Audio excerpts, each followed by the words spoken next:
grow these things. Parties with ghostly smoke where the music's loud and breaking down the walls.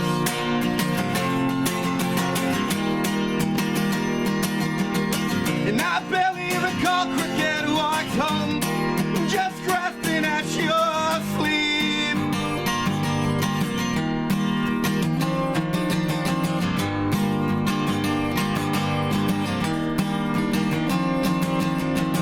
And I wanted to take you away from here, back to suburban streets where we spent our lives chasing down the sun.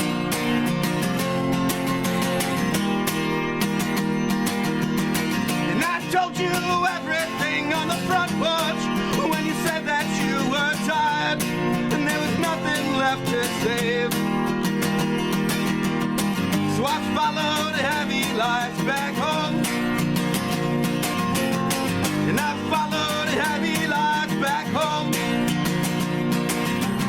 And you always said they were the stars that we could own, and they're the stars that we could own.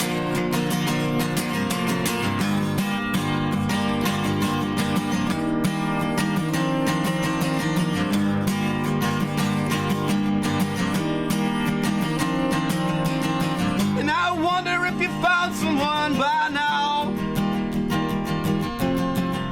And now that those Friday parties that you live for and always raved about,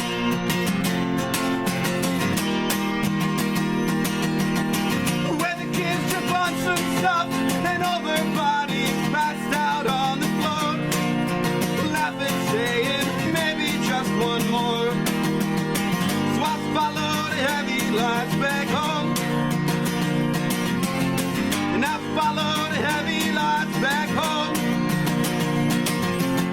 And you always said they were the stars that we could own, and they're the stars that we could own, and they're the stars that we could own.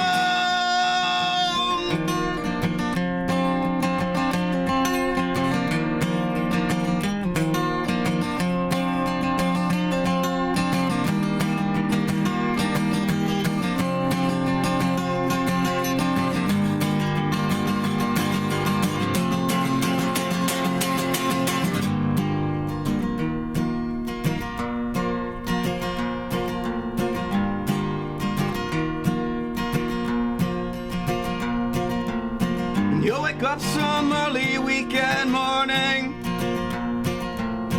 when the lights stab your eyes and every noise twists and turns your stomach.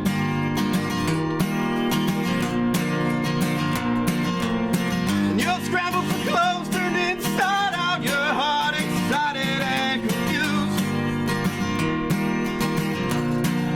Excited and confused.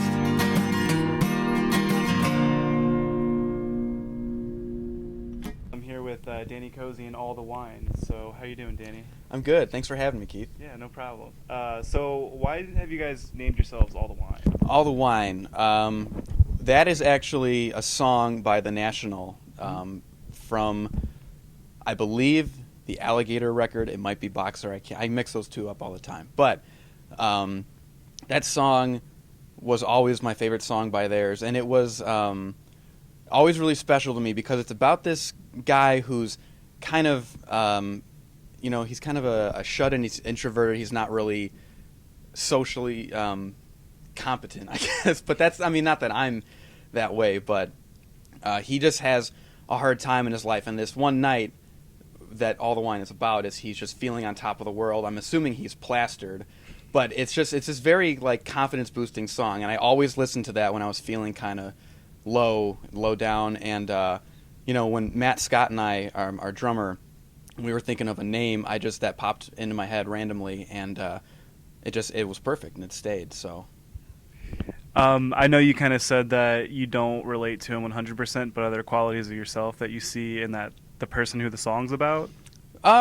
Yeah. I think because I'm always kind of in my own head, and I'm always kind of unsure of what I'm supposed to be doing, but that is absolutely not the case when I'm on stage or when I'm recording. I always know exactly what has to be done and what we're doing, and I think we're doing something right because our shows are always a blast. People always have a good time, and every show we've ever played has been the most fun night of my life. So. I want to get back to that later, like your shows and stuff like that, and Sure. what that's like to play. But why did you guys start this in the first place? Is what I want to get at first. Well, I've always wanted to start a band. I think since I've been 11 or 12, I've wanted to be a musician. I just never had much luck with finding the right match with people. But when I met Matt, and I found out he played drums, and we jumped in, and I realized when I was I think it was a junior here. I saw people from high school and people I know in college or from college, just playing open mics, going on tour with their band, and doing all these great things that I always wanted to do. And I was sitting in my room writing all the time and recording, but I was never actually pursuing that dream. And when I met Matt, I was like, all right, let's just do it. I can't just sit here forever and pretend like I'm pursuing this dream that's not happening because I'm just sitting in my room. So it was just a snap decision. I decided to face that fear and just jump in. So when did you decide to actually start playing shows, and what was that like, your first show that you decided to do, whether it was open mic or an actual planned it thing? was actually an open mic in February of my junior year. One of my good friends that I met here, her name's Daria, she was always really encouraging and told me, you should just go do it, it's fun, you're good at this. And so I just kind of braved the February cold and the biting wind that DeKalb has, and I just went and I tried it, and it took me a while to get used to doing that, but once I was doing that, I was like, okay, well, this isn't that scary. And it was just as scary doing it as All the Wine the first time, because that was the first time I presented my songs. Because when I did those open mics, I was doing covers or something, maybe an original I wrote years ago, but they were never songs that I wrote at the time that were personal to me then. So when we did the first All the Wine show, I was just absolutely terrified. But it went really well, and we're still at it just as hard, probably harder now. So.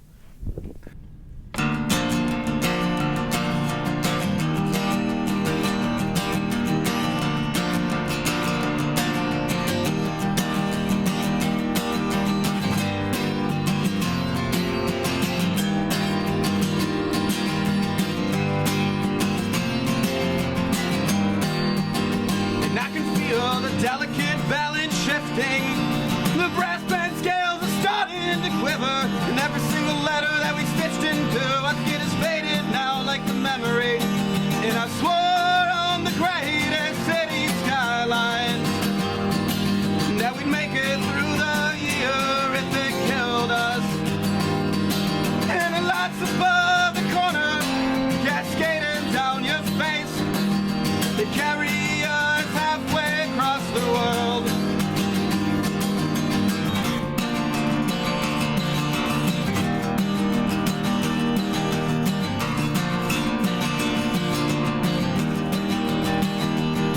And I promised her I could love her again like at 17, lying on my bedroom floor, dropping dots through foreign maps and magazines. And how many times did we cut ourselves wide open within the walls inside the house with the lights out, and said we already felt the zephyrs. And I swore on the greatest city skylines that we'd make it through the year if it killed us. And the lights above the corner, heavier than all the concrete, crashing down, down, down.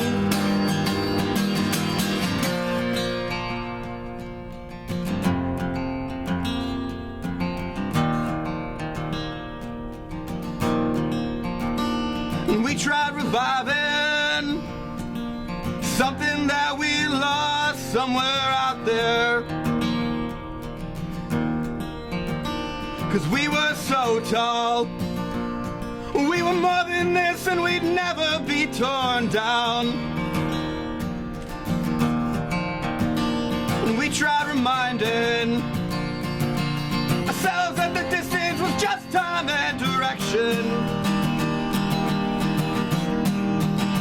But your head started turning, and I could tell that there was someone on your